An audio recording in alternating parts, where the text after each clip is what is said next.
Астана іргесіндегі Жібек жолы ауылында қайғылы жағдай. Бір шаңырақтың 4 бірдей азаматы кісі қолынан қаза тауып, бүтін бір әулеттің қабырғасын қайыстырды. Қаза тапқандардың ішінде 18 жастағы бойжеткен де бар. Қанды қылмысқа қатысы бар деген күдікті ұсталып, қазір тергеу амалдары жүргізілуде. Қара жамылған ауылдағы ахуалды көзбен көріп келген тілшіміз Дастан Қуандық толығырақ айтсын. Жан түршігерлік оқиға Астана маңындағы Жібек жолы ауылында орын алған. Туған туыс көршілерінің айтуынша, туған баласы өзінің әке шешесін, туысқан қарындасын, туысқан ағасын аяусыздықпен өлтірген дейді. Қаралы хабарды ести сала алып ұшып ауылға жеткенімізде көше басына полиция қызметкерлері қойылып, қылмыс болған аумаққа ешкімді жақындатпай тұр. Оқиға орнына көрші қолаң туған туыс жиналып қалған. Марқұмдардың туыс әпкелері күдікке ілінген ұл 1983 жылғы азамат. Оның психикалық ауытқуы бар екенін де айтып отыр.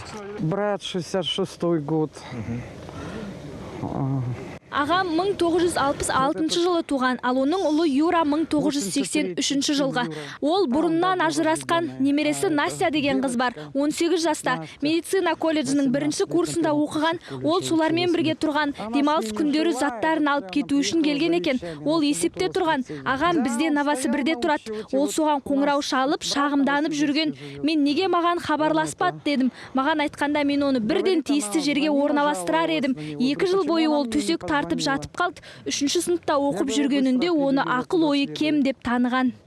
Ал іргелес орналасқан 25 жыл бойы көрші болып келген тұрғындардың айтуынша, бірдекілі жедел жәрдем көлігінің келгенін көргені болмаса, күдіктінің қандай да бір психикалық дерті бар екенін білмеген. Ата-аналарымен де жақсы араласыпты. Бұрыннан қызын танимыз, немересін танимыз. Жүретін енді біз былай дүкенге барғанда амандасамыз, сөйлесеміз. Баласын былай сыртынан көретінбіз, бірақ араласпайтынбыз. Я, әрине қорқыныш бар. Жанымызда сондай бір қылмыскер тұрған біз әлі күнге дейін сенбей отырмыз.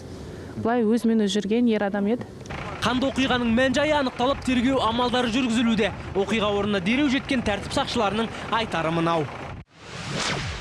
Полиция қызметкерлері күдіктіні ізін суытпай қолға түсіріп, уақытша ұстау изоляторына қамауға алғанын хабарлаймыз. Осы факті бойынша қылмыстық іс қозғалды. Тергеу барысы полиция департаменті басшылығының бақылауында. Белгілісі қазір қылмысқа қатысы бар деп танылған азамат қолға түсіп қамауға алынды. Полиция департаменті кісі өлтіру фактісі бойынша қылмыстық іс қозғады.